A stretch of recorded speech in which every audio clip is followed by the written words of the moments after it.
And it looked like my dog died or like some bad dude that was like fights cancer. I was like, you serious? They was like, yeah. I was like, ah, shit.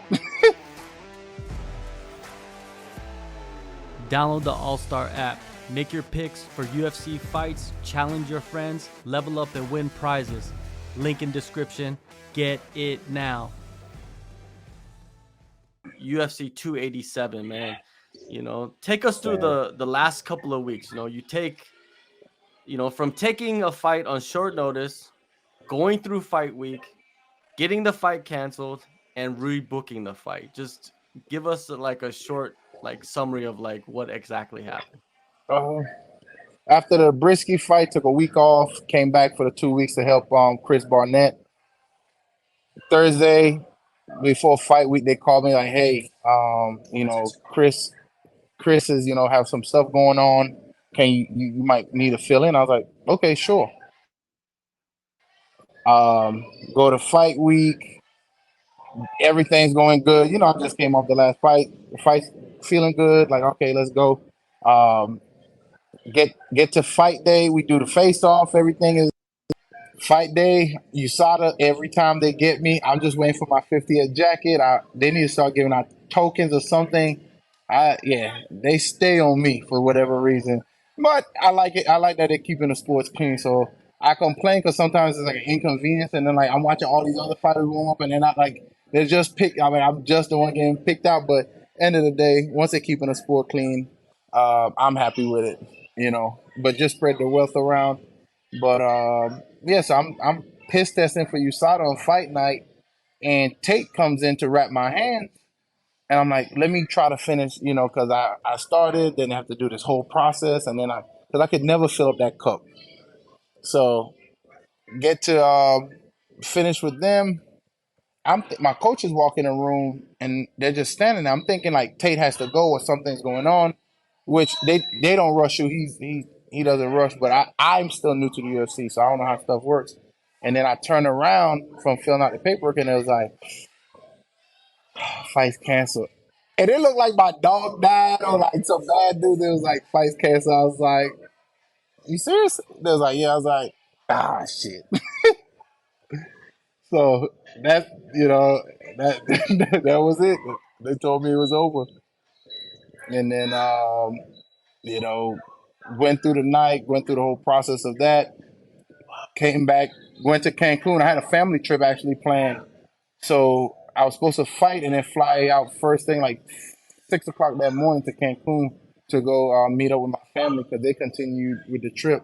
And then while I'm in Cancun, my manager Brian Butler called me. He's like, "Hey man, um, they're gonna rebook the fight with you guys for May 13th. My English is still messing up, but yeah, May 13th and in North Carolina. I was like, shoot, I've been trying to get on North Carolina because I was trying to fight this one, and then hopefully they rebook me for May, but everything happens for a reason. So May 13th we are. Hopefully that was quick. There's a lot that's been going on. That's great. Were you speaking to a Spanish down in Mexico? No. I'm from the islands, man. So some of I still like, even though I've been here for a while, like tree, like we say tree, and then they say three. So like 13 is like a tongue twister for me. Like a lot of like words I don't use a lot in my like American accent. Yeah, the islander want to come out. I totally forgot. I totally forgot you're from the islands because you speak English Yeah, see, like any other American, yeah, man. Like I didn't even notice. yeah.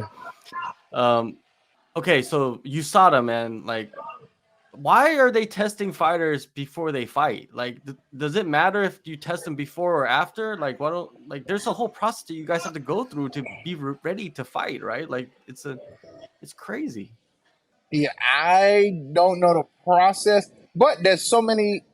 The world is so big, and there's so many drugs and scientists that's dealing with this, and so many people want to cheat. Like my wife does anesthesia, so like if she's putting somebody to sleep, she can give you something to put you to sleep. I helped study, or I did a lot of studying while she was in school. But when she's like, there's certain drugs they can give you that will paralyze a certain area for a certain amount of time, like a shelf life or half life in the actual body. So if I'm going in a fight, you might have a steroid or something that will numb your hands or numb this for the fight period, but you take it right before you get wrapped or this and stuff. So I wouldn't know. I don't. I'm still learning.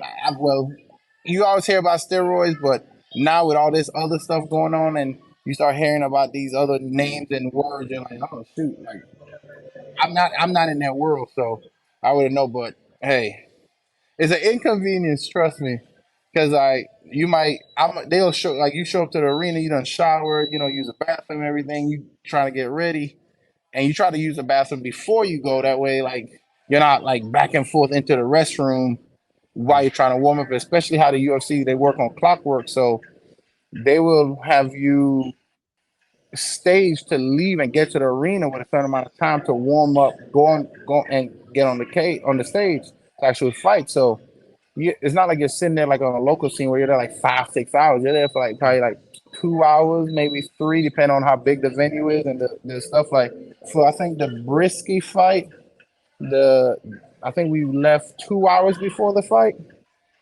and then with this one we left 3 hours before the fight.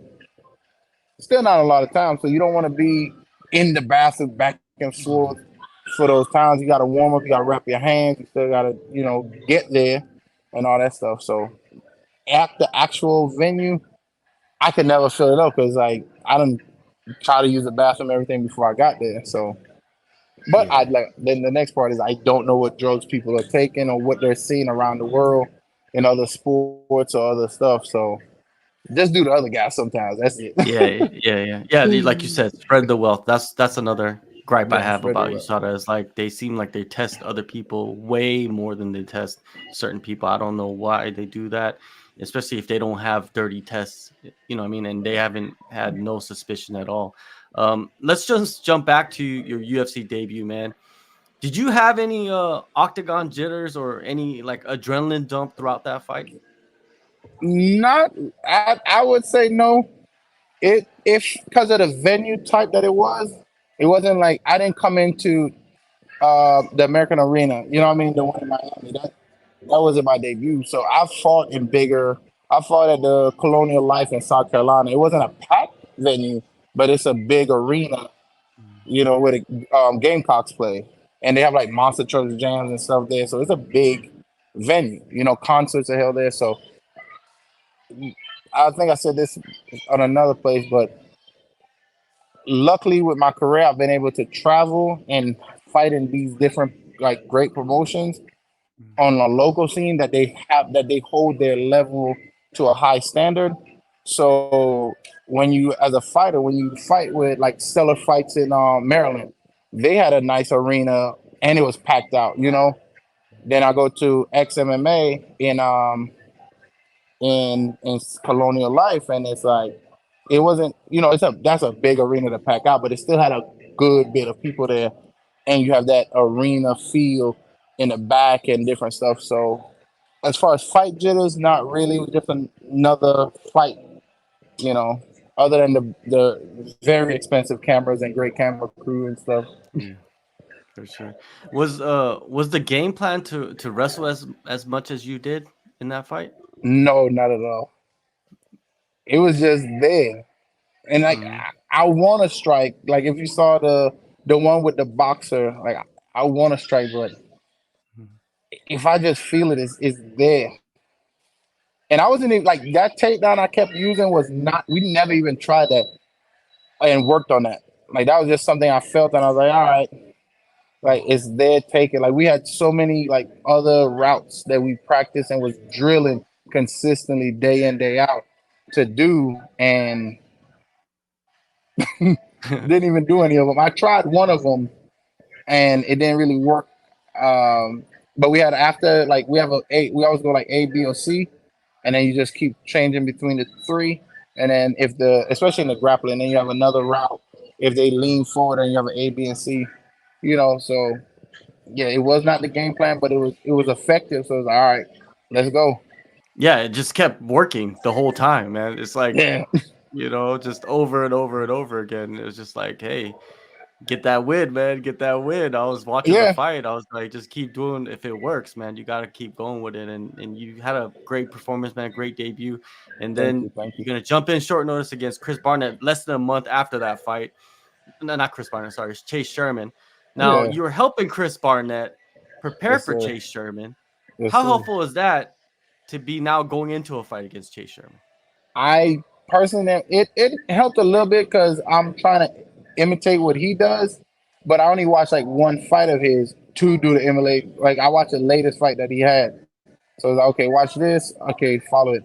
Now when you switch over to being a fighter, fighting him, now you have to watch a little bit more. But it did help a lot just to have like, okay, well, I already been practicing what he does from what I've seen him do, so now it's like already in your mental to know, okay, when he does this, he's gonna do this, you know.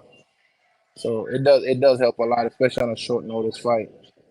Yeah, man. When I saw that fight get announced, and I follow you on social media, and I saw that you're helping Chris Barnett, I was like, there's got to be something there. You know what I mean? Like, Yeah, like it's got to be helpful rather than just coming off the couch. Like yeah, some guys come definitely. off the couch and take short notice fights. But Chase Sherman, going back to that guy, the guy that you're going to fight. What have you seen from him in his last couple of fights that maybe sticks out?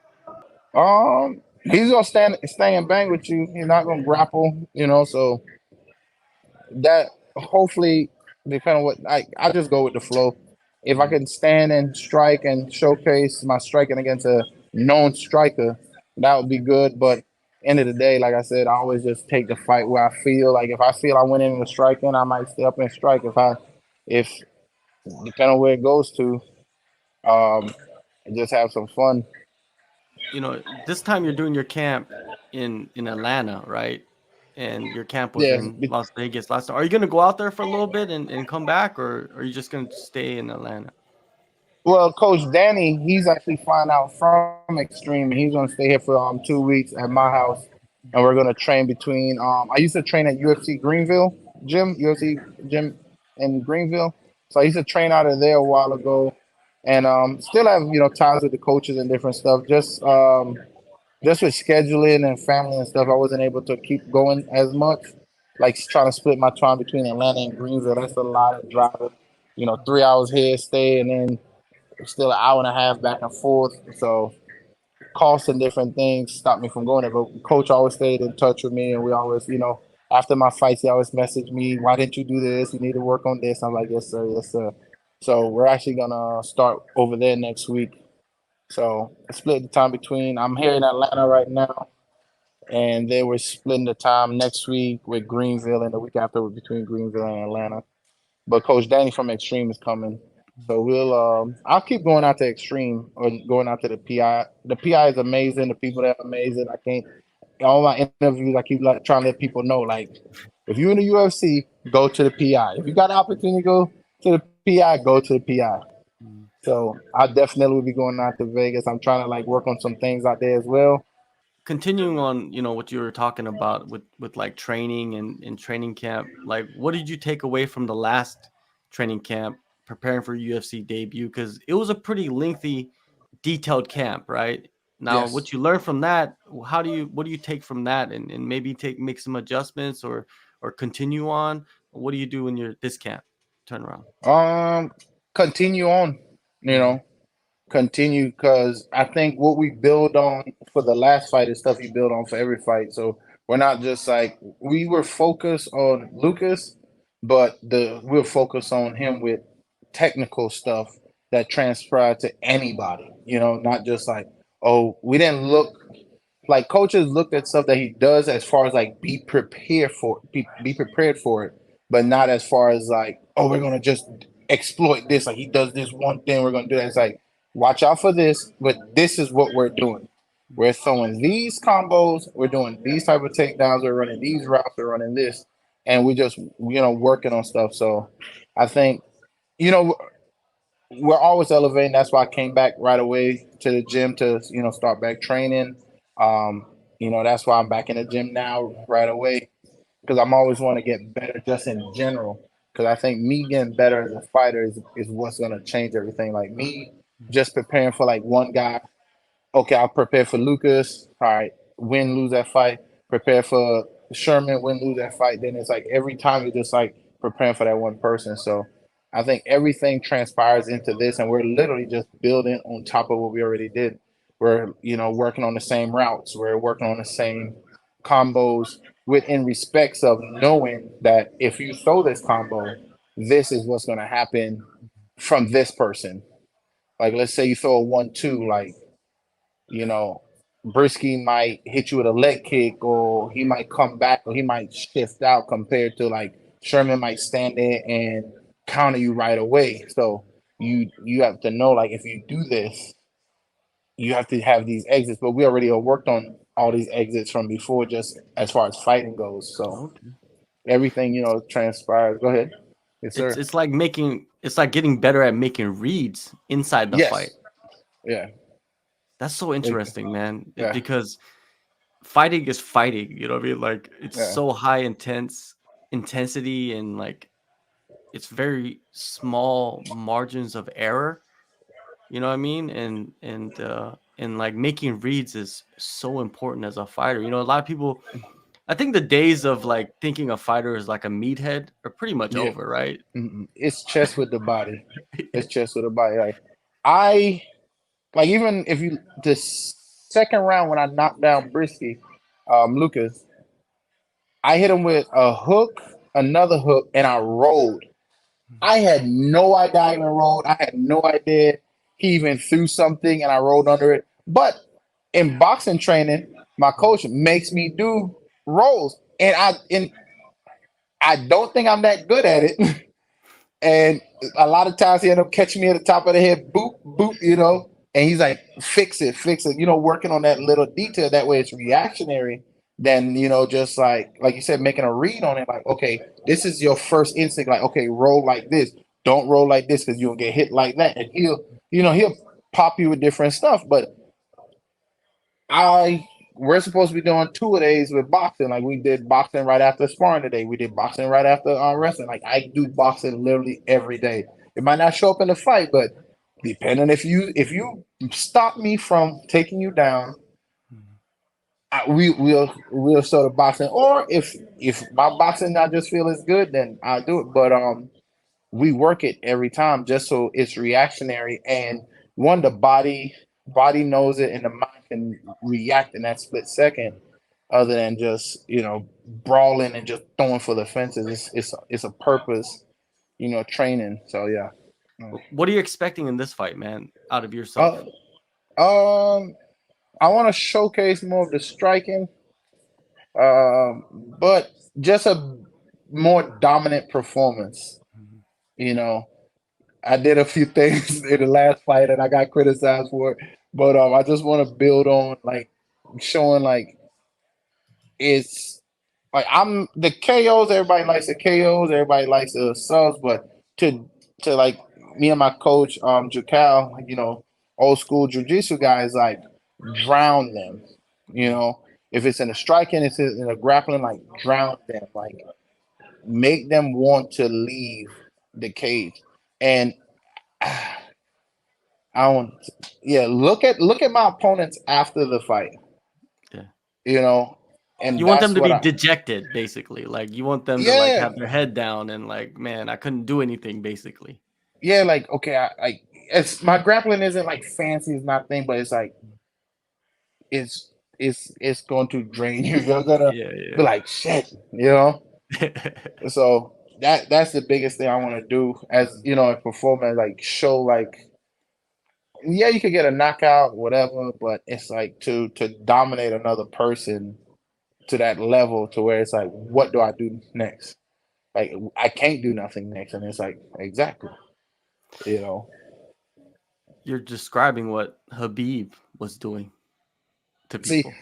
and that's why I was like, but I guess he was doing it a little bit better looking than I did. I gotta go back and watch his fights. Like I said, I'm only 4 years, maybe going on. Yeah, Yeah, I'm only four you're years in the still so MMA, so young. Yeah, you're still so yeah, young. so But I still gotta look at his stuff. But yeah, like exactly like you say, like what Khabib did. I'm not gonna be talking with nobody. Talked a little bit last one, but it's encouraging. Um, if Lucas ever says what I was telling him in the fight, then that's I'll let him speak on Okay. that. But he's a great guy. I really like them. I want to go to Poland. So if he looks at this interview, Brisky Lucas, I still want to come to Poland. Don't forget me. But yeah, yeah, just yeah. That's yeah. We're fighting. We're having fun, and then you go from there. So yes, sir. Man, a Habib style at heavyweight, that would just be crazy, man. Hey, I'm looking forward to seeing something, similar to that eventually. May 13th, man, UFC Fight Night, Charlotte, North Carolina. It's Yes, like sir. a drive down. You know what I mean? Are you going to have a lot of your folks out there in the Oh crowd? yeah, people are buying tickets already. They just everybody's like just nervous. They're waiting for the UFC to announce the fight. So Mhm. yeah, All right, man. Go in the descriptions, everybody. Download the AllStar app. Carl, man, thank you so much for taking the time as always, thank you and every time. all the best, man, in this fight. I feel like it's more of a showcase fight now. You have your first win, you made your debut. Now it's time for you to show out a little bit, right? So Yeah, let's see what you can do. thank you, yes sir.